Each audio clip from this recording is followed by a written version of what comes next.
Welcome to Talking Giants presented by SeatGeek. I'm your host, Bobby Skinner, here with my co-host, Justin Pennick, and we got ourselves a preview. It's the first time we're going into a preview with a winning record. I'm going to keep saying that until it's not true. Like, I'm if we lose this game, I want to make sure we took advantage of having a winning record for at least 1 week. We got Jared Feinberg of the Cat Crave blog for an interview, and then Danny King's going to join us for segments. Justin, how you feeling going into week 2? Let's go 2-0, baby. Bobby, man. Great to see you. Great to be hanging with you. Excited to also see Danny King in a little bit too. There was a moment this week, because we go crazy. We're putting a lot of content out. We're putting a lot of videos out. 2 different channels, by the way. Check out JM Football. But we're going crazy. But there was a moment this week where I was like, man, I'm going to remember that Tennessee game for the rest of my life. I'm going to remember that for being in Nashville, celebrating with my buddy David, celebrating with thousands and thousands of Giants fans in Nashville, Tennessee, a victory. But I don't want to remember that game simply because it was the only good thing to happen in a season. I want this home opener, build off of it. I don't want that Nashville, Tennessee memory, week 1 of 2022 to just be one of those moments that we're going to remember because of the rest of the season sucked. Just like we're always going to remember that Saints game because the rest of the season sucked like we had last year. Build off of it. I feel kind of funky and weird about this game because I feel like the Giants match up kind of weird with the Panthers, but still, the Panthers are a bad team. The Giants are favored at home. Let's go out and let's do this. Yeah, Giants favorite for a game for a change of things. So yeah, and this Panthers team does have talent. Out of the next 3 weeks, the Panthers team I think is the toughest matchup. Dallas without Tyron Smith and Dak Prescott. The Bears are the Bears. I really do think this is the toughest matchup for the Giants over the next 3 weeks. So we'll get into all of it. First, this episode was brought to you by some very, very, very special people. Stalin, Adam Baker. Hopefully you're not related to Baker Mayfield. No. Ken Chiofredi, Marcus Richer, which reminds me of Marcus Mosher, an account on Twitter I hate, but I like you, Marcus. And then Captain Morgan 1999, which I'm pretty sure we have another Captain Morgan. By the way, just quick before you get into it, the fact that the guy's 1999 and it's oh, that guy's 23 years old, it still kind of throws me off. Justin, who are these people? Maybe he just named it after his Captain Morgan that's from 1999 and he's 45. These wonderful people went to patreon.com/talkgiants. $2 a month plus some other tiers. You get to hang out with us while we record the shows live. So for example, this Sunday, we're going to be hopefully celebrating a victory Monday early. We're going to be celebrating the Ben McAdoo revenge game that he lost a little early. And then Bobby Skinner will also send you some stickers, magnets in the mail. And then twice a month, you have an opportunity to win some shirts. We just dropped two cool shirts this week. Patreon.com/TalkGiants. Thanks to our patrons. All right, Justin, let's talk about the Giants offense and how they could attack this Panthers defense. And I know we joked about it and stuff, but seriously, run the damn ball. Run the damn ball this week. Build off of that momentum that you were able to last week. Obviously this offensive line is much better run blocking than it is pass blocking. And you go up against the Panthers, who gave up the second most rushing yards in the NFL last year. The team that gave the most was the Tennessee Titans. The Panthers gave 217 rushing yards versus the Cleveland Browns last week. And I know, Cleveland Browns, awesome offensive line, good running backs. They have talent all over the offense except for at quarterback, essentially. But the Panthers had 10 missed tackles last week. I think they are a softer and at times undisciplined defense. They don't always read their keys. I think this is a team where if we're a team that pins and pulls and can break some tackles with Saquon Barkley, it's simple. We're not giving you, we're not reinventing the wheel right here, but seriously, let it start with the run game. I'm not going to run the ball 40 times, but run the damn ball. Yeah, the thing that saved the Giants last week, Bobby, were the explosive plays. You had the 66-yard Saquon Barkley run that led to a Saquon Barkley touchdown. You had the 65-yard Sterling Shepard reception for a touchdown. The 33-yard Saquon Barkley run that led to the Chris Myrick touchdown. So those 3 explosive plays set up touchdowns, right? They need to get better on early down efficiency. I mean, they just need to. 3 of their 7 third downs that they faced in the first half were from 14 plus. And their average third and to go distance throughout the entire game, Bobby, was 3rd and 9, and 3rd and 10. That was their average throughout the entire game. So I hear you when you say run the ball, because they were successful running the ball on first down. They had a 57% successful play rate running the ball on first down. I consider a successful play if you run the ball on first down to be 4 or more yards, and I consider a successful play on first down if you throw the ball to be 6 or more yards. They only had a successful play rate when throwing the ball 12.5%. So that's a huge discrepancy. Running the ball was working. That's what they were doing. They need to be better on early downs because you're probably not going to have 2 60-yard plays that end up in touchdowns this week. So you need to be better on early downs. That's what I'm looking at. I do want to see them throw the ball a little bit more on early downs, but you got to be efficient doing so. And if the running game is there, then do it. Yeah, and run right. Like I want to run at Brian Burns. Like Brian Burns is not a good run defender, and he's a good pass rusher. He's nowhere near a great pass rusher. They're going to move him on both sides, and I would love for the idea of like, hey, we got Brian Burns is on the right side, and I know you can't always predict this, but like, hey, let's check. Let's see if we could check two and get into a run. And obviously, the Giants had success against that. The Panthers had no success stopping it. So it's kind of force us to not run the ball. If the Panthers are stopping the run, then you got to get more, first down passes. But the Giants gave up 5 sacks last week, 4 really. I don't know why they counted that read option that Rashad Weaver had as a sack, but so 4 real sacks. And so you talked about like how they got behind the sticks on third downs. Well, a lot of that was because of sacks. Yep, absolutely. So the way to avoid that, you do not coach scared, obviously. But if you have a successful run game, then run the ball on first down. Yeah, and I trust this coaching staff to determine, unlike previous coaching staffs, if the run is working, they're going to stick with it on early downs, and if it is efficient, because the Giants' rushing game was way more efficient than passing, which that usually doesn't happen on like that EPA basis. It usually never happens in a game, but it did last week, right, against the Titans. I trust this coaching staff to determine if the run is not working, then we're going to go back to throwing it on early downs, which I think they want to do. So that's where I feel good in this coaching staff and trusting that if the run game is working, then do it. Yeah, and what I'm, we're on the same page. But I also don't want the Giants to do what the Tennessee Titans did last week, where it's like, hey, we got Derrick Henry, we just want to run the ball, even though they're stacking the box and it's not working. Right, so yes. If Titans lost the game because of that. If the Panthers, do that and they're having success in that, then obviously move off of it. And I do, I think Daniel Jones is a better quarterback than what he showed last week. So I think we'll have more success in the passing game than we did last week. And part of that is, in the passing game, we need our interior offensive line to step up. One, those guys got to play better. I think we're going to see a snap share from Bredesen and Azudu. And I've went back and forth on that. Like, I do think Azudu should sit, but also it's like, man, he is good in the run game. He had some good plays. So I go back and forth on that. But at the same time, they're not facing Jeffrey Simmons this week, who's a monster. Like, they got Derek Brown, who's hasn't lived up to his hype. Like, he's an okay player. Matt Ioannidis. Like, that's a lot different front. And again, even Brian Burns. Like, Bud Dupree gives me more worries going against, whoever goes against Andrew Thomas doesn't worry me at all. But going against Evan Neal, Bud Dupree gives me more worry than Brian Burns. Yeah, absolutely. Yeah. The thing that might worry me is Bud Dupree doesn't like the counter inside very much, where Brian Burns does. So that could be an issue. But at the same time, the Panthers don't blitz a ton. And, they're going to do those, half-man slides to the right side a lot. So hopefully Gawinski's there being able to help. And the interior is not just busted up, because the interior couldn't really help Evan Neal last week because they were getting wrecked, So it's hard to pass stuff off when guys are just getting wrecked right off of the snap. So just need those guys to step up. I'm not saying like we need our interior offensive line to be really good this week. No. But they can't be as bad as they were last week, because they wrecked the game plan last week. Yes, they really did.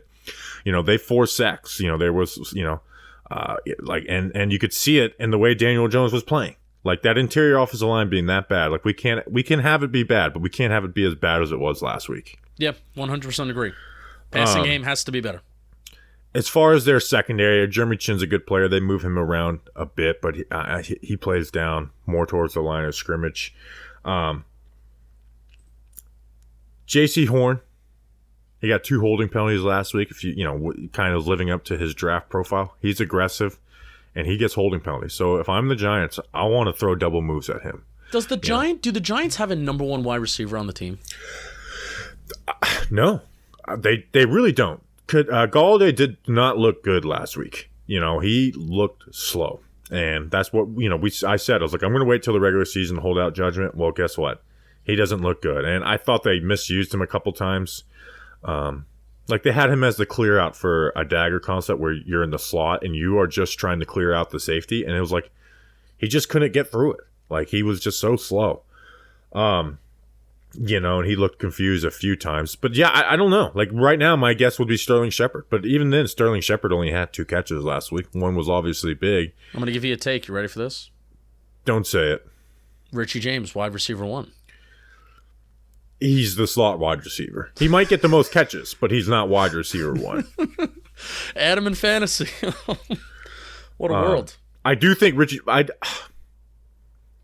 mean, if you ask me who leads the wide receivers in catches, it's between Richie James and Sterling Shepard. We'll probably talk. We'll probably talk more about that when we get to the fantasy section. So, but yeah, but let's talk about that now. Kadarius Toney, only 7 snaps last week, got added to the injury report on Thursday.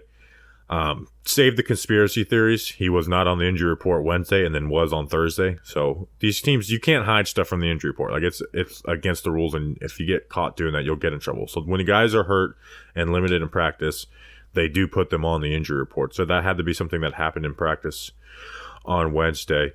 I'm not expecting anything out of Kadarius Toney.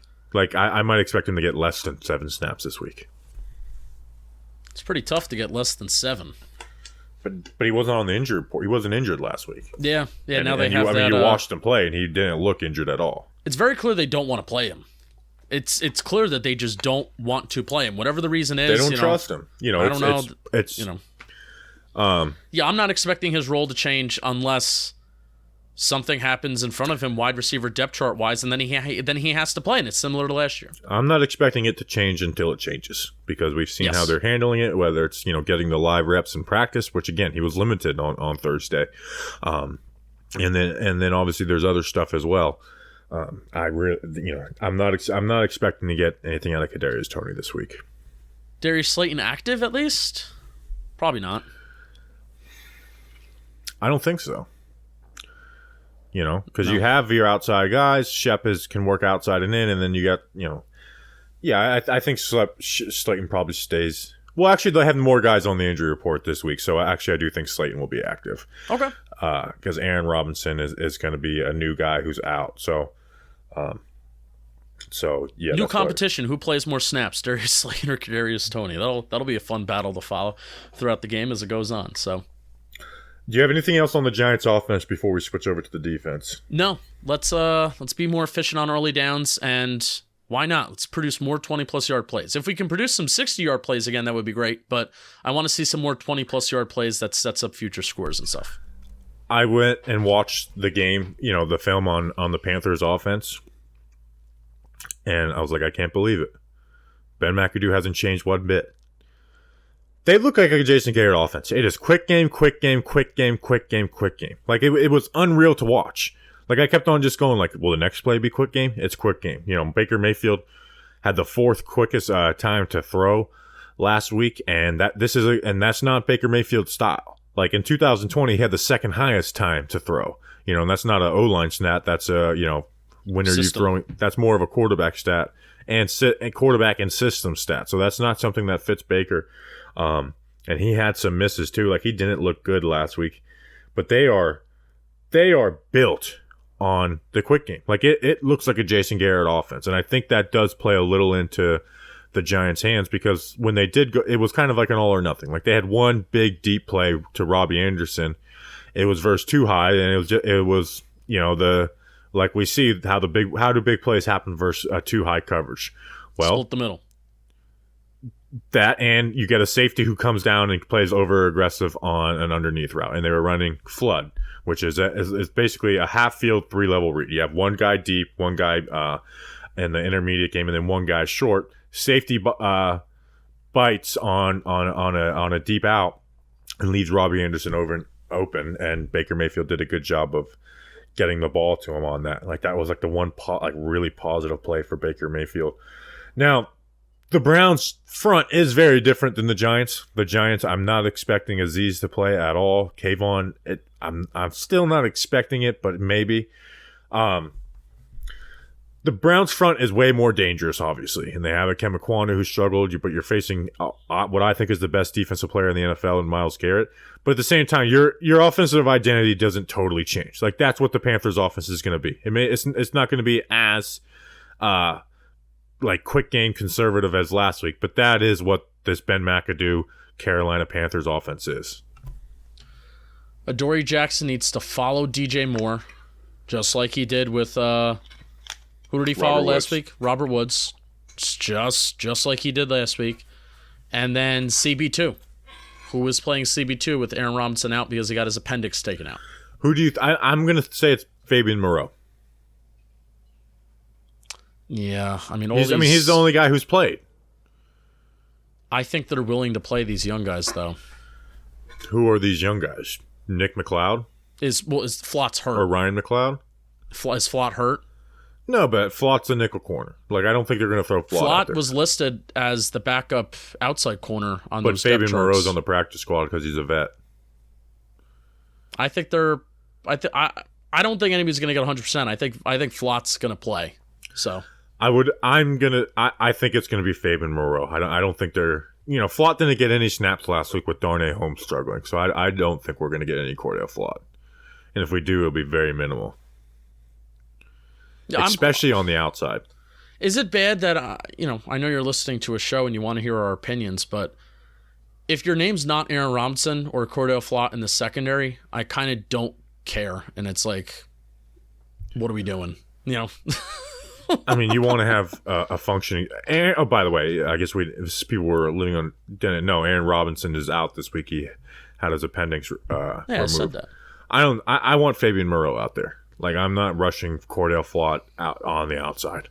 Like, I know this is a rebuilding year, and I don't want to lose sight of that. But Cordell Flott will get plenty of opportunity. And with the way that Darnay Holmes has looked week one and might look going forward, I would like Cordell Flott working in the nickel. Like, I think there's a better chance Cordell Flott gets nickel reps this week than he does outside reps. All right. Well, no, I'm rooting for any of that, to be honest, because I'm a whole lot more interested seeing how Cordell Flott's going to do, even if he struggles a little bit, than Fabian Moreau. So when I say I don't care, it means that it's not that I'm not concerned about it. I am very concerned about it, and I think that it's going to go badly, but I just don't have a huge emotional investment like Fabian Moreau, Yeah, I mean, I'm not sitting here saying, like, I want Fabian Moreau as the next cornerback on this team, but I think he's by far the most competent to play out there. He started a lot of games in the NFL, gave up a lot of yards last year, but he's also facing Robbie Anderson, who's kind of an all-or-nothing type wide receiver. It's like Deshaun Jackson. Yeah, like the poorest of poor Deshaun Jacksons. Like, he is not a good wide receiver, but he's a good deep threat, so he's going to get yards. DJ Moore is really good, so I agree with you. Adoree Jackson's got to mirror him and follow him all over the field. Terrace Marshall has kind of been disappointing. Terrace Marshall's not getting snaps for them. Shai Smith, who they drafted last year out of South Carolina, guy, like, he's their starting slot guy. All right, there you go. Well, let's talk about Christian McCaffrey. Christian McCaffrey got bottled up last week. He had 10 carries for 33 yards, 4 catches for 24 yards. The running doesn't stress me because the Giants are going to load the box. That's what Wink Martindale does. The receiving game does. The Browns did a good job of bottling him up. He had all of his receiving yards came on 2 screen catches. You had a stat about Xavier McKinney playing down to the box, and I think that should be more so this week. Like, you can pull it up, but I think Xavier McKinney, the way to help in the receiving game versus Christian McCaffrey on a Giants team that got ate up by the running backs in the receiving game is let's bring Xavier McKinney down and let's play more 3 safety sets with Tony Jefferson. You're not facing a physical running back as you did last week. Like, I think you're going to see more 3 safety sets with Tony Jefferson, Julian Love playing deep. And that allows you to have Xavier McKinney and Tony Jefferson focus in the flats. Like, the Giants ran a lot of cover 3, so you're going to be covering the flats with those guys. You can allow safeties to cover that area, but also, when you're manned up, you don't have linebackers covering tight ends either, because that's not a winning battle. Even though Ian Thomas is kind of a meh tight end. Yeah. So that stat that Bobby was referencing last week, Xavier McKinney logged a total of 25 snaps inside the box on Sunday. PFF had it labeled as 19 snaps inside the box and then 5 snaps on what they called the D line. So that means that's box. You're in the box. So 25 snaps inside the box on Sunday. That was the most of his entire career. Like in any single game that he has taken inside the box. He was sent on a total of 3 blitzes in 2021, 7 total in 2020. He was sent on 4 on Sunday. So there's a good chance that if he's sent on another 4 blitzes this Sunday, that it's already going to be the most blitzes that he sent on his entire career. And he also had 2 pressures on Sunday too. But so Xavier McKinney should be in these safeties. Like, I will feel very, very uncomfortable if I'm seeing on a routine basis, like Tay Crowder and Austin Calitro or Micah McFadden covering Christian McCaffrey in this pass game. Like, get these safeties down there, play with more safeties, because that is how I think Carolina can beat us with Christian McCaffrey out there in space doing what he does. I would take Austin Calitro just off the field. He didn't fit up great in the run game anyways. Like, I would be living out of 3 safety sets this week. Yeah.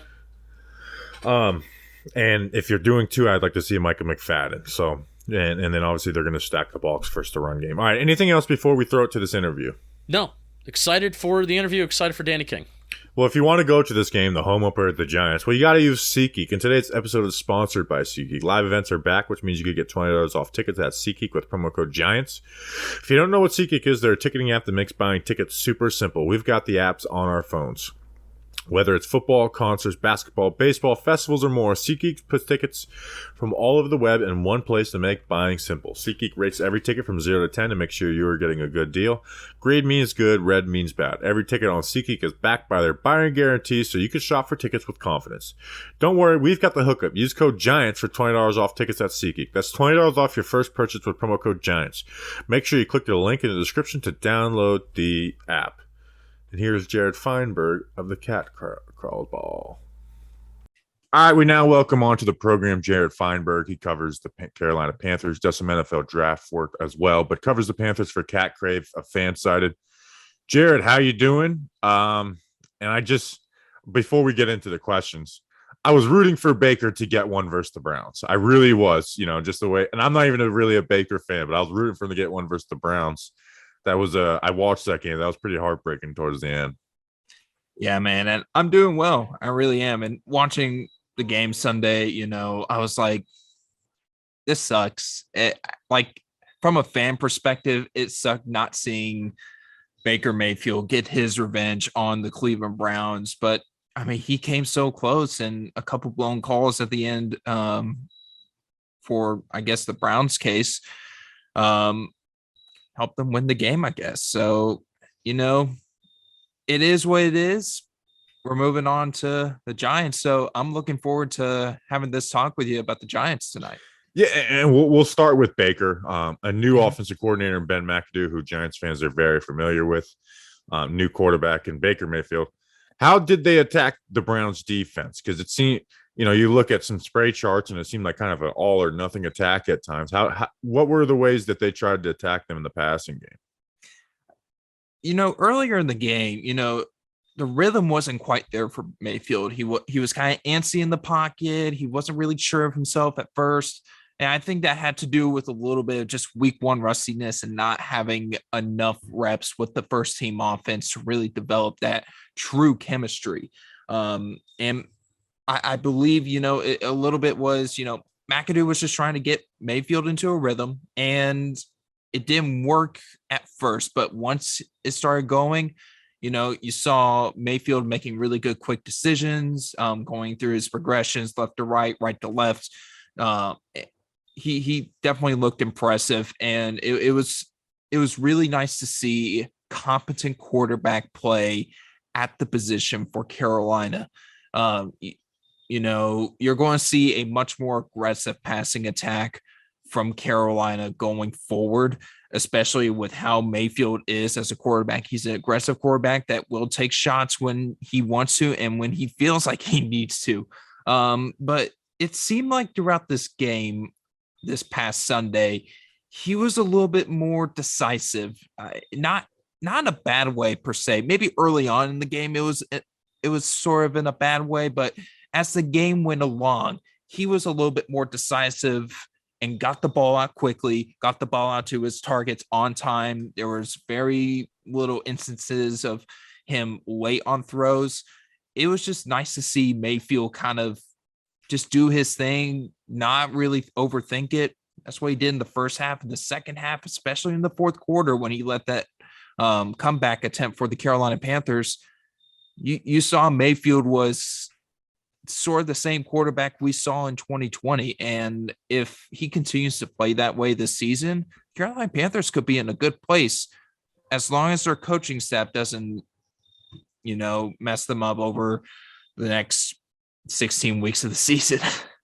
Yeah, obviously the Giants and Panthers played last year, so that sticks out in Giants fans' minds. But, as we've pointed out to them, is Baker not some world beater quarterback in the NFL, was traded by, the team that drafted him, but he is a significant upgrade over Sam Darnold. And especially in that Giants game last year. I mean, Rule pulled him out for PJ Walker in that game because it was some really bad stuff out there. That being said, we didn't see Christian McCaffrey in that game last year. And we know how dynamic he is, but the Browns bottled him up. When I was shocked to go and look at the numbers on that, especially in the receiving game. What were they able to do to stop him from, having a good game or even having, like the big plays that we're used to with him? They knew how to attack Mayfield's weaknesses. They were really getting pressure on early on. I mean, well, honestly, they were sending probably a lot of 4-man rushes. You saw them covering up the A gap a little bit, trying to disguise coverages at the second level, really trying to throw Baker off. They were playing fast, aggressive, but smart. I think Cleveland they were so well coached in that game with so much talent on the defensive side of the ball. Of course, with Myles Garrett, Denzel Ward, Greg Newsome. I consider Grant Delpit a talented safety. I think he can develop into a really good piece for that secondary. John Johnson, Troy Hill, I believe, is back with the Browns as well. The Browns really did a good job in coverage throughout the game. And Panthers just really never established a run game to really help Mayfield kind of counterbalance that rhythm a little bit to help himself get going in the passing game. So I feel like a little bit in the first half was, again, McAdoo trying to get Mayfield into rhythm. It just wasn't working. The Browns were anticipating it, and they just played great pass defense throughout the game. You saw a lot of cover 2 throughout the game. And Mayfield just wasn't able to hit anything deep. He wasn't able to really get anything in the intermediate. And when you try to go short game, that either the pass was caught like right as soon as, or the tackle was made as soon as the pass was caught, or it ended up going incomplete because of a great play by the defensive back. So there wasn't really anything going for the Panthers offense early on until they were able to establish that rhythm with Mayfield. The Browns have arguably, in my opinion, he's the best defensive player in the NFL in Myles Garrett, where the Giants, they can't get to the pass rusher or to the quarterback with 4. Do you think that will make like a significant difference, or were the Browns just winning in other ways besides Myles Garrett being a beast? I think Myles Garrett was a big piece of the Browns being successful defensively, but they were winning in different areas as well. I mean, of course, Carolina was trying to throw the ball on all 3 downs for most of the first half, and the Browns were just anticipating it the entire time. When it came to Myles Garrett, he made some big plays, and he was able to he had 2 consecutive sacks. I mean, just an absolute monster. But I really did appreciate rookie Ikem Ekwonu's game against Myles Garrett. In his first career start in the NFL, held his own against Myles Garrett, despite giving up 2 sacks. They did look bad, but what else do you expect from a rookie left tackle against the best pass rusher in the NFL? So I'm not really too concerned about that. I was more impressed with Ikem Ekwonu's progress there against Garrett. With the Giants, I think you're going to see a little bit better of a more balanced attack, a little bit better of a rhythm with Mayfield and McAdoo. I think McAdoo will be able to kind of start going with the ground game after kind of ignoring it throughout most of the game last week. I think you'll see much more of Christian McCaffrey and Deontay Foreman this week. You may end up seeing some stuff with DJ Moore in the run game potentially. I do remember at some point during training camp and throughout the preseason that they plan on using DJ Moore in some unique fashion, not really a Deebo Samuel type of fashion, but more being able to use his skill set to their advantage. So I believe Carolina will have a little bit of a better offensive game plan going into the Giants game. But if Kayvon Thibodeau is healthy, if Azeez Ojulari is healthy, it could end up being a difficult matchup again because those two are very talented pass rushers. Yeah, I don't think those guys are going to play, which is why. Really? Wow. Yeah, it doesn't. They could, but we're recording this on Wednesday night. Mm-hmm. For the people listening on Friday, it just doesn't look that way, and it was so noticeable in that first game where they just couldn't get any type of pass rush with four. And I know you'll look at, like people will look at the blitz rate and they'll say 49%, but a lot of that was to like, hey, sending a corner, dropping out a D lineman, sending an inside linebacker, dropping out an outside linebacker. So they were rushing four for the majority of the game, but they just weren't able to ever get home without those two guys. And I actually think it might be a better matchup. I'm more worried about McCaffrey because Wink Martindale's going to stack the ball because that's what he's always done. Yep. Even last year when their defense was horrible, they were like great against the run. Is McCaffrey in the receiving game because that's where they held Derrick Henry under 4 yards a pop. Where they got killed was their backup running back Dontrell Hilliard was able to attack. Like the linebackers really struggle in coverage, and that's where I think for the Giants. Christian McCaffrey is a much harder matchup than Derrick Henry because of that receiving ability. Absolutely, and Christian McCaffrey, I think, arguably when healthy, is probably the best running back in football. Especially receiving wise, yes, absolutely. And then of course, I know we're probably going to talk about the Panthers run defense at some point, probably here in just a few moments, but Saquon Barkley and Christian McCaffrey, both similar talents in my opinion, just incredibly gifted running backs that can really just change a game in an instant because of the talent they bring. Now, I know running backs have become devalued over the years, and Barkley's entering a big year to where he needs to prove that he can stay healthy and be a true weapon for the Giants. If he can stay healthy and perform like he did last week against the Titans, I think Barkley's going to be in for a big contract extension. I don't know if the Giants will pay him bigger money than the Panthers did with Christian McCaffrey, but it'll be interesting to see what they do with Saquon Barkley this year. Well, let's talk about the Panthers defense. There's some in the league, but most defenses have a weak area, whether it's a nickel corner, their outside cornerback too. Their inside linebackers just can't fill in the run, or their defensive tackles are pass rushers. What is that area that if you were game planning for the Panthers defense as an offensive coordinator, like this is where I want to attack and this is how we're going to do it? You got to attack the second level. You definitely need to attack the second level for Carolina because they struggle to fit against the run. Run defense was the biggest weakness for Carolina without a doubt on Sunday. And, they gave up over 200 yards rushing to Nick Chubb and Kareem Hunt. It wasn't a record-setting performance against the Panthers, but for a team that had high expectations for this for a fan base that had high expectations for this defense, it was definitely a disappointing outcome. But at the same time, the Panthers were playing arguably one of the better offensive lines in the league, where you had Jedrick Willis, you had Wyatt Teller on that offensive front. It was going to be a tough matchup either way. Plus, you had to tackle Nick Chubb and Kareem Hunt.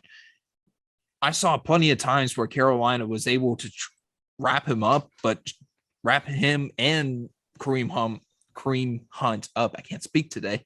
And,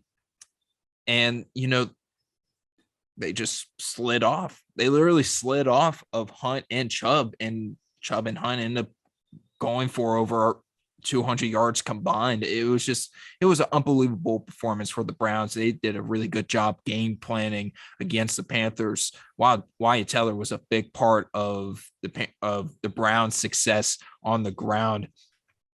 I do think that the Panthers may have better success to this coming weekend against the Giants because, sure, they have Evan Neal and Andrew Thomas. Andrew Thomas has improved greatly over the last few seasons. I've really appreciated Thomas as a draft analyst, seeing his progression throughout the years and seeing him healthy, seeing him playing well makes me happy. But at the same time, that's going to be a tough matchup for Brian Burns. And I believe the Panthers need to attack the edges of the Giants' offensive line with speed, with plenty of speed or power to speed to power. It's going, and again, I don't think it's a impossible matchup for Carolina. I think it'll be definitely an easier matchup than what it was last week, but I think the Panthers will be more disciplined against the run this coming Sunday against the Giants. Browns are definitely better on the inside with Patino. Like you said, Wyatt Teller. I actually did a video on the Nick Chubb Power O run, ended up getting like 26 yards, and Wyatt Teller was able to do a crazy reach block on the backside. But you mentioned Brian Burns. This is a simple question. Does he switch sides, or does he kind of just stay like over the left tackle or over the right tackle? You switch sides, and you have to account for Brian Burns on every play because you don't know which side he's lining up. A very athletic, very speedy pass rusher who I believe has gotten better throughout the last few years when it comes to run defense. Like his rookie year, he was just awful against the run. I think now he has shown a lot of progress as a run defender. And of course, he is a talented pass rusher. He's probably one of the more talented pass rushers in the league that I believe could end up finally hitting 10 sacks. He has come so close to racking up 2 to 3 sacks a game every week, and he just barely misses out on the quarterback. He just hasn't been able to finish. I think we saw flashes of that again on Sunday against the Browns as the game went on. I think there were some Panther fans that were like, Brian Burns, he just was not good. Burns was very impactful against the Browns. It may have not shown up on the box score, but it's more important to see how he did on film versus how he did in the box score. Burns really affected the quarterback well. He did a good job setting a firm edge, even though, Chubb just ran all over them on Sunday. But, Brian Burns is someone that the Giants will have to account for this weekend. And it'll be another tough matchup against a really talented pass rusher. My last question will be the corners on the outside. Obviously, J.C. Horn coming back off the injury. How confident do you feel in the cornerback group for the Panthers? I feel really confident. And, J.C. Horn, this is his 5th start in the NFL. He only played 3 games because of injury last year. Played it in his first game back this past weekend, and he did a fairly good job. He had a couple holding calls that, still need to be worked out, but at the same time, in some ways, he's still a rookie. Like he's only played, will be his 5th game as a starter. And I have a lot of confidence in J.C. Horn to be their number 1 corner. Dante Jackson, he can match up well with Giants speedsters such as Kadarius Toney. I know he's getting a little bit more involved in the passing game, which is good to see. Very talented, very decisive runner after the catch. Another guy that I think has impressed as well last week was CJ Henderson. He did a good job locking up one of the best route runners in football, Amari Cooper. He was with him in phase the entire time, made some great plays on the ball. He had that really weird pass interference at one point during the game that kind of cost Carolina field position defensively. And I think the Browns end up scoring on that drive. But CJ Henderson, J.C. Horn, Dante Jackson, that's a really good 3-piece in the cornerback room. So I'm really excited to see how they do against the Giants receivers and going forward this season. Jared, I appreciate you jumping on. Where can people find you so they could get, some NFL draft content? And we always like to keep up with other teams too. You can find my content over at CatGray Blog, as well as my Twitter account at JRod NFL Draft. You can also find most of my draft work over at bluechipscouting.com. Awesome, man. I really appreciate you jumping on. And we're looking forward to the Ben McAdoo revenge game this Sunday. So appreciate you. Absolutely, man. Good to be here. All right, welcome back to the show. And before we talk to Danny King, we got to talk about the Candlewick Diner in East Rutherford, New Jersey. If you're headed up to MetLife Stadium this Sunday before the game or after the game, Candlewick Diner is your spot to go and check out. I think it's the best diner in New Jersey, and you never know.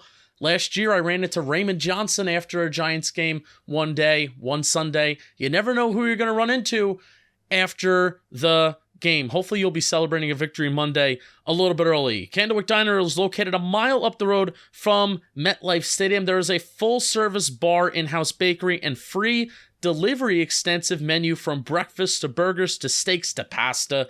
A spot frequently visited by Giants players. Like I said, Candlewick Diner, if you're going to be coming out for the Dallas Monday night game as well, they're going to be catering that. So if you've been to any of our events like last year against Washington, FanFest this year, and then Monday night against Dallas in 2 weeks, they're going to be catering all those events. So I want you to check out the Candlewick Diner in East Rutherford, New Jersey for all your diner favorites, thanks to Candlewick. You'll be glad you did. We now welcome on to the program. He's a meteorologist. And honestly, he shoved it in a lot of people's faces because we got a lot of a surprising amount of tweets on Sunday morning talking trash on this guy because they said he was wrong about the weather, but he was not wrong about the weather. We welcome on weatherman Danny King. Danny, how you doing? I'm doing good. I mean, I was reconsider if I even wanted to come on the show because all the doubt in that happened on Sunday. But I decided to show my face again because that's what I do. I'm just a beast at my day job. This is a I'm putting my nuts on the table show. It was. The moment I saw no rain, I was like, I've won. This no doubt in my mind. I am clearly a professional weatherman. That's what I got my degree in. Don't check me on that. But this is what I do. Okay. You're Walter White. I don't get paid for nothing around here. I think some people were like, I don't think there were some people who, sometimes you forget we live in this show. And there's people who listen for the first time, and I think people I got some tweets, and I think people thought we have an actual meteorologist coming to join us for fantasy drafts and spread picks and stuff. Danny, and we do, and that's Danny drop. King. What's the weather, Danny? Didn't rain one drop. That's all I needed to hear. Well, the weather on Sunday is supposed to be fantastic. It's going to be 81 degrees on Sunday, completely clear skies. That's what my forecast is saying right now. No rain though, but it's going to be clear. It's just going to be 81 degrees, 52% humidity. It's not that bad. It's a little warm for September, I think, but I guess autumn doesn't happen until the 22nd.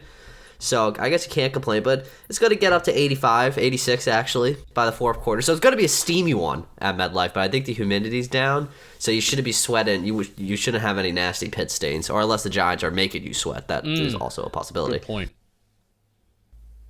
All right, so you guys should be all set for the home opener. Danny, do we have trivia this week? We do have trivia this week. I was a bad guy, and I did forget to look at some trivia. So I looked at probably one of the best Giants trivia accounts on Twitter right now. It's Giants Daily Trivia at @trivia_NYG. That's our boy, Wes the Legend. That's his account. So this week, this is brought to you by him. So obviously the Giants played the Panthers last week. And you guys remember last year when Daniel Jones made that incredible catch, made it better than Tom Brady and both Nick Foles. It was against the Panthers. I'm aware. Yeah, I remember that huge Do you catch. remember who threw the pass? Because I was looking at the choices and I was like, I actually don't remember. So I 100% know this, so I'm going to let Justin answer first to see if he can mess this up. Why do I have a feeling it was David Sills? Say who it was. Danny? No. Is that your answer? That's my answer. It's Dude, it was last year. Colin Johnson. It's Dante Pettis. Yeah, it's Dante Pettis. I legitimately was looking at the options. I was like, wait, which one is it? I can't believe you guys remember that. I forgot that. The baseball player Dante Pettis. I legitimately forgot about that play. And then I went back and watched it for the next 10 hours, and I was brought so much joy. All right. Let's get into our fantasy draft. What we do is we do four rounds, and we pick players from the Giants and the team they're playing. It's a good way for us to have competition and then highlight some of the matches. I have the first pick. I am the leader after week one. I have 48.4 points. Danny will be picking third. He had a good week too, 46.8 points, so he's only 1.6 points behind me. And third place is losing by more points than he was at the end of last season. He finished last season. Justin had 6.1 points last week. He is down by 42.3 points. I mean, you can't start off worse. I had the first pick this week, and I don't need to do much explaining. It's Saquon Barkley. Obviously, should have been the FedEx Ground Player of the Week. So I hate FedEx from now on because they screwed him out of that. But he's going to be involved in the receiving game a ton too. So at minimum, he's going to have 4 or 5 catches. So it's the safest and the highest ceiling pick. Saquon Barkley, easy pick number 1. Justin. Christian McCaffrey is my pick, and obviously. Good thing I'm taking him because I've had terrible betting luck. I've had terrible fantasy luck on this show. It's not luck, brother. Christian McCaffrey, because it makes sense, and nobody else on this fantasy board is guaranteed basically anything. Yeah, I mean, I think there's a surefire number 3 pick, but it's a drop off. Like this is actually one of the tougher weeks for it, man, because it's just the Giants' wide receiver room is such question. Neither one of these teams has like true tight ends who put up consistent production. This is a tough week. So Danny, you got back-to-back picks, and this is not a great week to be picking third. But who are you picking third? No, I actually misread the draft order at first, so I thought I was picking second. I was actually looking at the standings, so that's unfortunate for me. But I'm gonna take DJ Moore. That's the obvious 3 pick. It was obvious. Everyone's staying true to the Bobby Big Board. Do you wander off the Bobby Big Board for pick 4? That's the question I have next, because I am sitting on the idea of Robbie Anderson himself, because he's projected for 11 points next week. Or this week, I should say. So I think it's just such a tough one because I feel like it's right now. It's just too early to take Richie James, and I feel like the Giants secondary might be a little meh this week. So I think I'm just gonna take Robbie. Well, you're staying true to the Bobby Big Board. So my big boards went 1, 2, 3, 4. Yeah, there's just so many question marks with everything with the Giants, where it's just like, well, Robbie Anderson is the very clear-cut number 2 wide receiver for the Panthers. Shi Smith only had 1 catch last week, so I agree with it. And our cornerback 2 position was already a question, and now that guy's injured and out for the week with Aaron Robinson. So it's a solid pick. Justin, wrapping back to you. What do you got second? Did Danny King say it was too early to take Richie James? Yeah, I knew you were going here. He's going to lead the team in catches this year. Don't give me Richie James. I mentally am not prepared for that, I'll be honest with you. Everyone saw it coming. I saw it coming. We all saw it coming. The entire world. All right, so the next pick for me is pretty easy. Sterling Shepard. We've went through the running backs, the top 2 wide receivers on the Panthers. I would take Sterling Shepard over Richie James. I had James 6 on the big board, Shep 5th. But Shep is their best, essentially their wide receiver 1 right now. So I'm going to go Sterling Shepard against the Carolina Panthers. And I have the next pick. I am going to go. You know what? I'm going to hope he doesn't let me down 2 weeks in a row. I'm going to go Kenny Golladay. I hate this pick, but it's like, what else am I going to pick at this point? Like this, the big board falls off after the first 2 rounds, so I'm staying true to the big board. Kenny Golladay I'm taking with my third pick. Justin, who's your third pick? Ian Thomas had 2 catches for 53 yards last week on 3 targets. So if there's any kind of inconsistency out there, if you got a linebacker out there, if the Giants defense still isn't too sure on things, starting tight end for the Panthers. Baker likes to throw to the tight ends as well. Most of his yards came last week on a seam versus cover 3, so it wasn't like he was playing well. But Ian Thomas has been a tight end in the NFL for a long time. So not a long time, but he's been like the starting guy for the Panthers since Greg Olsen dipped out of there. So yeah, you were on my big board. All right, Danny, this is interesting. Who are your last 2 picks? Yeah, this is really bad. I mean, I've been searching ever since. I didn't think Richie James would actually be gone at this point. I thought maybe Justin would have waited a little bit. You doubted you're me. insane if you didn't think Richie James was if you thought Richie James would make it this far. I was just this might be an all Panther type of week for me. That's where By I'm the at way, right now. whatever pick that Danny makes, by the way, he's probably going to be like, "What are you doing?" And it's going to end up like like Deontay Foreman had 2 touchdowns last week as his last pick. You pick like backup tight ends every week, and they end up scoring touchdowns. So I know you're probably going to do something I hate, but it's going to end up working. So just put the knife in my back. I can tell you right now, I am not taking any of the Panthers running backs. I think, screw it, I'm going to take, what's his name? I'm going to take the Panthers tight end, Ian Thomas, I believe his name is. Justin just took Ian Thomas. Took him. You are Justin, not listening give to me Tremble. Give me Tremble. Tommy Tremble, loved him coming out of Notre Dame. Give me Tommy Tremble. Tremble was Justin's guy out of Notre Dame. So now, so you have back-to-back picks. What's your last one? My last pick, it's going to be... Do a little Tanner Hudson. Chris Myrick. Hudson is actually an underrated option. Give me Matt Breida. Give me Matt Breida this week. Matt Breida's not a bad pick. So, all right, Justin, finish it off with your last pick. Oh, you know what? I just gave 2 solid options. Tanner Hudson or Chris. Solid. Tanner Hudson or Chris Myrick. I'm gonna go with Chris Myrick. Just hope he catches another touchdown pass again. So are we really not going to pick Kadarius Toney? I mean, he's on the injury report, and just how they didn't refuse to use him last week, I can't in good faith take him right now. Well, and I would have taken him if you guys didn't leave their starting slot wide receiver versus Darnay Holmes off on the board. Oh, it's true. Oh shit! I mean, this guy was 8th on my big board. I'm getting him 12th. I'm finishing off with Shi Smith. So we're gonna motivate Kadarius Toney.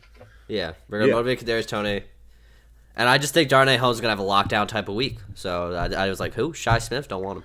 To recap, I have Saquon Barkley, Sterling Shepard, Kenny Galladay, and Shi Smith. Justin has Christian McCaffrey, Richie James, Ian Thomas, and Chris Myrick. And Danny has DJ Moore, Robbie Anderson, Tommy Tremble, and Matt Breida. It's sad that Tony's not getting taken, but it is what it is. All right, time for Giant Factors, which is essentially X Factors, but we're a Giant show, so we call them Giant Factors. Mine, Justin tried to talk about him, and I want to take the bait in the beginning of this podcast. Adoree Jackson is my Giant Factor. Robbie Anderson's not very good. You can just kind of play your coverages to just be disciplined and don't let him get over the top on you. DJ Moore's as a good wide receiver. So we can do different things versus the rest of the team, but if Adoree Jackson just needs to show up and be really good against Robbie Anderson versus DJ Moore. Adoree Jackson only gave up 1 catch last week. He played really well in the run game. Like Adoree Jackson played really well in his revenge game versus the Tennessee Titans. So Adoree Jackson, you are my week 2 Giant Factor. Justin, who is your Giant Factor? I usually hate going basic, and I never go this basic. But 2 weeks in a row, I kind of went basic, because I said Saquon last week. I'm going to go with Jones, and I know this isn't exactly... Giant Factors? What's wrong with you? I know this isn't exactly what this segment is about. Like I said, I feel bad, but Giants' passing offense was bad last week. And I think because that they won the game, I think that 65-yard touchdown that to Sterling Shepard, great throw by the way, and great execution. I'm really glad that it happened. You can't take it off the board, but that was a really bad interception that Jones had in the red zone as well. He did not look comfortable last week, and the offensive line was really, really bad too. So that's a part of it.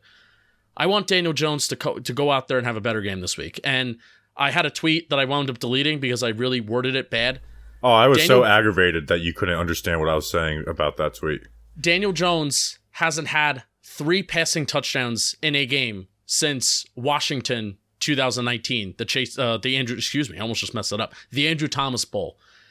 Daniel Jones can go out and throw 3 touchdown passes, and it won't feel like a big deal, but it will be a big deal. So let's go out there. Let's do it.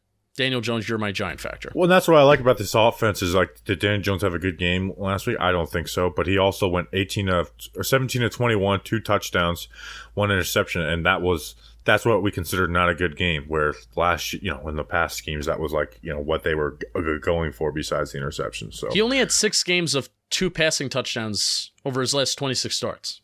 Yeah. All right, Danny, who is your week 2 Giant Factor? This week, I'm going to take Kadarius Toney. That's not the name I was thinking. It was Xavier McKinney. Xavier McKinney's my Giants factor. You guys are just taking like the main faces on the team as Giant factors. I mean, it's the main face, but it's also we need him to come in big this week. I do not like Ben McAdoo. I think there can only be one good hair gel in New York right now, and that's me with my big-ass forehead. And I want Xavier McKinney to embarrass Ben McAdoo this week. Him and Wink Martindale, I feel like, are going to make Baker feel uncomfortable, show him some things that are just going to make Baker be Baker and not understand what he's looking at. I think Xavier McKinney comes away with a pick this game. You also talked about earlier in the show how are the Giants going to like truly guard Christian McCaffrey in the passing game because the linebacking core is legitimate. It's just awful. This could be where Xavier McKinney shines a little bit and maybe makes a little few plays on Christian McCaffrey here and there. So the safeties in general, if I could say the safeties position like him and Love, those two would be my Giant factors, but I just went with McKinney because I think McKinney will walk away and with an interception this week, make Baker uncomfortable, and just dominate defensively this week. This also could be the debut of Kayvon Thibodeau, and it could be. I don't know. And if he's going up against Kemakwanu, that's kind of big. Yeah, we need him to win. Timon Fox, by the way, got a couple sacks on Kim McCollum in college, so maybe we get that matchup. So maybe Timon Fox would have been a good Giant factor. So we're going to go into spread picks. First, Danny's going to read an ad, but I was just thinking about the Chiefs. I think Patrick Mahomes is the X factor for the Chiefs tonight. All right, Danny, read an ad. I mean, you might think the X factor tonight is Patrick You know Mahomes. what? But on the Chargers, Khalil Mack. And the Chargers. Actually, no, Joey Bosa. I just had such a sick transition coming, but it just got rolled up there because I think the X factor tonight is our friends over at DraftKings. The NFL's opening weekend was action-packed, and it's just getting started. Getting ready for Week 2 of touchdowns, big plays, and even bigger wins with DraftKings Sportsbook, an official sports betting partner of the NFL. This week, new customers can bet just $5 on any football game. There's still plenty this week, and get $200 in free bets instantly. That's crazy. One more action. Everyone can experience the thrill of DraftKings early win promotion. Is that simple? This Sunday, bet on any NFL team to win. If your team leads by 10 at any point during the game, you get paid instantly, even if your team loses. I don't think any team will be leading by more than 10 tonight yesterday when you're leading it because it's gonna be high scoring. But 10 points, many teams will do that. So many teams. The Giants will do it because they'll be dominating the Panthers all Sunday afternoon. So tonight, download the DraftKings Sportsbook app now and use promo code JOHNBOY to get $200 in free bets instantly when you place a $5 bet on any football game. That's code JOHNBOY only at DraftKings Sportsbook, an official sports betting partner of the NFL. I don't think I read the rest. Minimum age. No. Minimum age. Yeah, I do not. That's it. That's the ad right there, ladies and gentlemen. Minimum age and eligibility. You do have to read that part. I do? Oh, yes, you do. My bad. Was not listening. I was keeping you on your toes. I'll just read the call to action again, and we'll get it over. Read the things. Read it. Minimum age and eligibility restrictions apply. See show notes for details. You'll be glad you did. All right, spread picks. Myself and Danny. Right there, baby. Me and Danny are atop as usual at 6-2. The listeners went 5-3, and Justin went 3-5 last usual. week.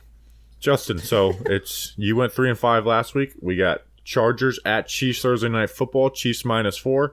Who are you going with? Chargers +4. I think the revamped Chargers defense, not going to give the Chiefs problems, but I think it's just going to be good enough where that Chargers offense is going to be better than the Chiefs. What about you, Danny? I'm going to take the Chiefs -4 because now I'm not comparing the Chargers to the Cardinals, but the Chiefs dogged the Cardinals last week. So I just think it'll be a little more than 4. Yeah, I got the Chiefs as well. I mean, I think they're the better team. They are my Super Bowl pick this year, so I'm going to pick them. And I'm really hoping Brandon Staley fails on 4th down a couple times tonight because it's so funny when that happens in primetime games and just see Twitter eat itself. So I'm going Chiefs -4. The listeners are represented by Mark Reynolds, who's one of the more underrated funny follows on Giants Twitter. Agreed. He's going Chargers +4. Next game, we got Dolphins at Ravens -3.5. Danny, what do you got on this? I'm all on board the Dolphins train right now. I mean, obviously they will always beat the Patriots as long as they play in Miami. I think Miami is just going to be I think they're going to give Buffalo a run for their money, so I'll take Miami +3.5. I'm with you, man. Miami's a good matchup. You remember that Thursday night game last year, where Miami had it. Obviously, the offense is a little better. Tua had a weird quote, talking about how he can't see receivers. He shouldn't admit that, but it is what it is. And so I think if the Ravens win this game, I think it'll be by a field goal. So I'm not like confident in Dolphins outright, but I do think this game will be close. So I'm going Dolphins. Justin, what are you going? Didn't the Dolphins beat the Ravens last year? Yeah, on Thursday Night Football. That was Robert Hunt had the touchdown. Ravens are back. Lamar Jackson's going to have a revenge FU season. Ravens minus 3.5. They're my Super Bowl team this year. Word up. All right. So, and the listeners also went Dolphins. So it's Justin versus everybody on this game. All right. Tampa Bay and Tom Brady face the Saints plus 2.5. Tom Brady has not been able to beat the Saints in a regular season game since joining the Bucs. 0-4, which is wild to think about. But it's not going to happen. He's going to change it. Bucs minus 2.5. I think they're going to win this game. The Bucs are my NFC pick for the Super Bowl this year. Defense looks really good. Jameis and those Saints, they only looked good in the fourth quarter last week. They were bad through quarters 1 through 3. And I think the Bucs will have their number. So I'm going Bucs minus 2.5. The listeners are going against me with Saints plus 2.5. Justin, what are you going? Yeah, I'm with Bobby. I just feel like the streak and whatever bad voodoo is gonna work itself out this game. So give me Bucs minus 2.5. Danny, what about you? I will be going with the listeners because yes, the Bucs look good that last week, but I'm still not buying they can beat the Saints. So give me New Orleans. Patriots at Steelers plus 2. I was kind of a little surprised to see the Patriots favored in this game. They're favored? Oh. Yeah, I think Yeah, you're right. My bad. Mitchell Trubisky sucks, man. And the Steelers going to get the run game go, but I just think they have more talent overall, and they got good coaching as well. And I know Bill Belichick has always had Mike Tomlin's number, so maybe I'm talking myself out of this pick a little bit. But I got Steelers plus 2. Danny, what do you got? Yeah, Trubisky did not look great. That's why I wanted him to be our backup. So I'll be taking the Patriots because they got embarrassed last week. I think they'll have a bounce-back game this week against Mitchie. No, I take that back because I just realized the Patriots are weird right now. They got Joe Judge. Come on, I just wrote it down. Too late. Also, isn't Mac Jones... If you wrote it down, I could take the Pats. If it's been written down on paper, I'll keep the pick. Yeah, it's written down on paper. It's written? Well, I don't like my own pick, but I'll keep the Patriots. I think Mac Jones is also... What do you want, Steelers or Patriots? No. It's already written down on the paper. That's how it's been since the dawn of this show. If it's on the paper, it counts. Justin. Yeah, I'm going Steelers. I think Mac Jones is kind of hurt, isn't he? He's not on the injury report, but there's no shot he's healthy after, I believe it was a back. Or he sat out practice with an illness, so I don't really consider that. I'm still going Steelers plus 2. Bengals at Cowboys plus 7. Listeners went Bengals. Are we all going Bengals on this? Yeah. Like the Cowboys suck, right? Yeah, I'm not taking Yes. Cooper Rush. What do you think this is? All right, we got Cardinals at Rams minus 5.5. That Raiders. spread worries me, even though I do feel confident the Raiders are going to win this game. But I'm just going with I got the Raiders minus 5.5. What about you, Danny? You know, I still ride the Cardinals, so I'll be taking the Cardinals plus 5.5. They played the Chiefs. They're of course they were going to get. Yeah, I don't think the Cardinals Chiefs are level. as bad as they were last week, but It's not the second half of the season yet. That's when I start fading the Cardinals. Right now, I'm riding that train. Justin. Yeah, I'm going to go Cardinals plus 5.5, even though I literally think the Cardinals are going to be the team in the NFL this year that crashes and burns, but I don't know if they're going to get beat that bad this week. Yeah, that's a big line. Listeners are going with me and the Raiders. This is a surprisingly big line, obviously, but I guess it has to do with what happened last week. Titans at Bills minus 10. I'm going Titans plus 10. Like, I love the Bills, but the Titans are still a team, and I think they match up fairly well with the Bills, who play in a little more too high coverage and are going to be more committed to the run game. So I think the Titans, like, they got good coaches. They got to bounce back a little bit. So I got Titans plus 10. Justin, what do you got? Yeah, even if the Bills have an opportunity to really, put the gas down on this game, I think they're going to try and be a team that runs the ball a little bit more this year. So therefore, it'll keep Tennessee in the game. So Tennessee plus 10. Danny. Yeah, I mean, even though Tennessee's a better team than what the line's showing, it's just the wagons. I just can't get off them because I just have to keep circling them. So give me the Bills -10. Yeah, I feel a little gross not picking the Bills. The listeners are going Titans +10. So that's a Monday Night Football game. The second Monday Night Football game, Vikings at Eagles -2. Danny, what do you got on this? I really just hate this game because, like, the Eagles looked fine last week, but the Vikings also look good. But Aaron Rodgers never plays well week 1, especially we learned that the last 2 years. I'm going to take the Vikings +2 because I need to see the Eagles beat a halfway decent team, and I think this is the week the Eagles can make their mark and be like, hey, we're going to be something this year. We don't know what we're going to be, but we'll be something. The listeners are also going Vikings +2. Justin. This is tough. This is tough. Vikings +2. All right, so we're all agreeing. I'm going Vikings +2. I mean, the Vikings beat the Packers last week. Justin Jefferson went off. The Eagles got into a showdown with the Detroit Lions. I'm taking the Vikings on this. I mean, they're not even, I think the Vikings might even should be favored in this game, but it is what it is. All right, that's spread picks. Now for Giants score predictions. Danny.